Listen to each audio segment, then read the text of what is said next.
À chaque moment de votre vie, vous répondez à 3 questions. La première, c'est « Sur quoi je me focalise ?» C'est l'une des décisions les plus puissantes que l'on prend et la plupart d'entre nous ne la prend pas consciemment. Sur quoi je me focalise ? À chaque instant de notre vie, nous nous focalisons sur un faible nombre de choses qui conditionnent la façon dont nous expérimentons la vie. Tout de suite, maintenant, vous pouvez vous focaliser sur le contact de vos vêtements sur votre peau, sur l'air qui rentre et sort dans vos poumons et vous permet de vivre, sur les personnes que vous avez de la chance d'avoir dans votre vie. Mais la plupart d'entre vous ne le faites pas. Votre inconscient décide de se focaliser sur d'autres choses. Votre cerveau a l'habitude de tordre, supprimer et généraliser les choses de manière à simplifier la vie et les situations. Le problème, c'est que lorsque vous tordez, supprimez et généralisez les situations, vous perdez la richesse de votre vie. Ce sur quoi vous vous focalisez engendre des émotions différentes. Que tu te focalises sur quelque chose de réel ou de virtuel, cela t'amènera une émotion. J'ai une question pour toi. Est-ce que tu préfères te focaliser sur ce que tu as ou sur ce qui te manque ?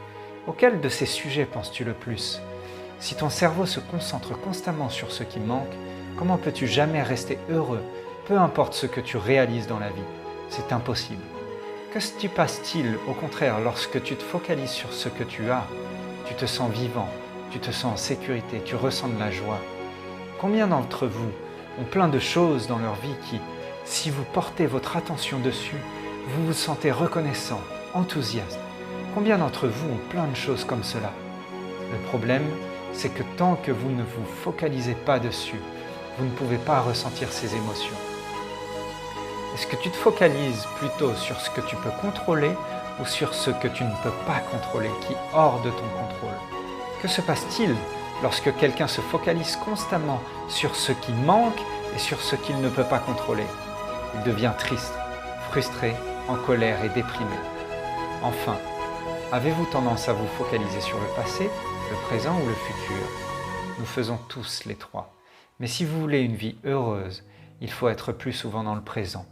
Et si vous voulez créer une vie inspirante, il vous faut le créer dans le futur. Et c'est à vous de trouver un équilibre entre le présent et le futur.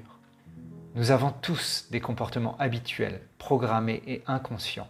S'ils sont focalisés sur le manque, le passé et les choses que vous ne contrôlez pas, il est normal que votre vie soit si difficile.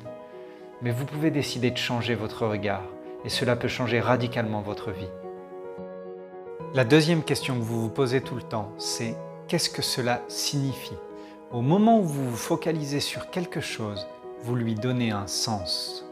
Est-ce la fin ou le début ? Suis-je puni parce que je vis ce problème ?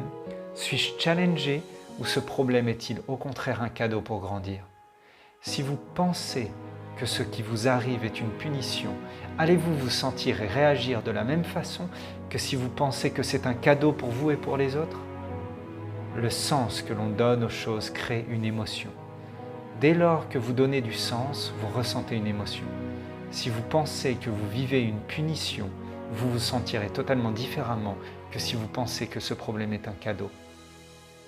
Le sens que vous donnez aux choses change la perception que vous avez et conditionne la troisième question.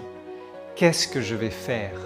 Dès lors que vous avez donné un sens aux choses, vous avez le pouvoir de décider comment vous allez agir. Allez-vous blesser, abîmer, frustrer les autres et vous-même ? Ou allez-vous au contraire décider d'apprendre, de grandir, de vous transformer, d'être bienveillant et empathique envers les autres et vous-même ? Ces 3 questions, vous vous les posez à chaque instant de votre vie. Et si vous ne faites pas attention, les réponses que vous donnez prennent le contrôle sur vous. Vous êtes responsable de la qualité de votre vie.